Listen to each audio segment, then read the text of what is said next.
वसुधा ने जोड़ लिए हैं चंद्रिका के आगे हाथ, बदले हुए अवतार के साथ भी नहीं जीत पाई है वो चंद्रिका का दिल। जी हाँ दोस्तों, वसुधा का आने वाला ट्रैक बहुत ही इंटरेस्टिंग होने वाला है, जहां कहानी में आप देख रहे हैं कि यहाँ पर फाइनली एक बार फिर से जब सारिका इस बात को प्रूफ नहीं कर पाती है कि वसुधा जो है वो दिव्या के कमरे में है और जो गृह प्रवेश हुआ था वो वसुधा का ही हुआ था, तो एक बार फिर से यहाँ पर जो चंद्रिका होती है वो बहुत डांटती है सारिका और कहती है कि इस बार भी तुमने झूठ बोला और इस बार तुम हमसे पिट ना जाओ, इसलिए चुपचाप जाके कमरे में सो जाओ। जिसके बाद अब यहाँ पर सारिका तो इस बात पे उलझी हुई है कि आखिरकार ये वसुधा बार बार बच कैसे जाती है। तो वहीं अब दूसरी तरफ दिव्या और अविनाश मिलकर जो है वसुधा का मेकओवर करते हैं। जी हाँ, यहाँ पर बहुत ही खूबसूरत लग रही होती है वसुधा।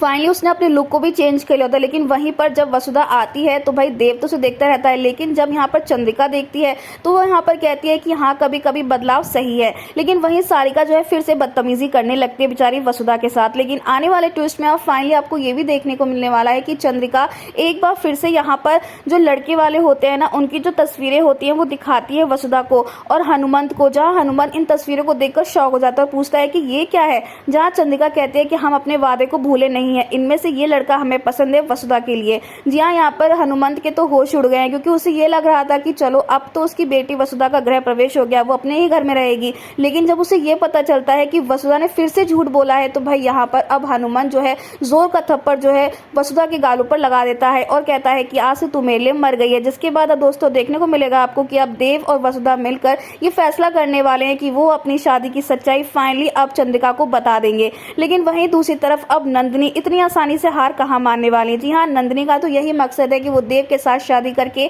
चौहान परिवार में ही रहेगी। ऐसे में चंद्रिका भी अब यही कहती हुई नजर आने वाली है कि हम नंदिनी के दिए हुए वादे को जरूर पूरा करेंगे, क्योंकि नंदिनी और चंद्रिका का पहले से ही बहुत बड़ा प्लान बना हुआ है। यानी कि अब यहाँ पर चंद्रिका और नंदिनी जिस प्लान के बारे में बात कर रहे होंगे वो यही प्लान होने वाला है कि देव की शादी नंदिनी के साथ ही होगी।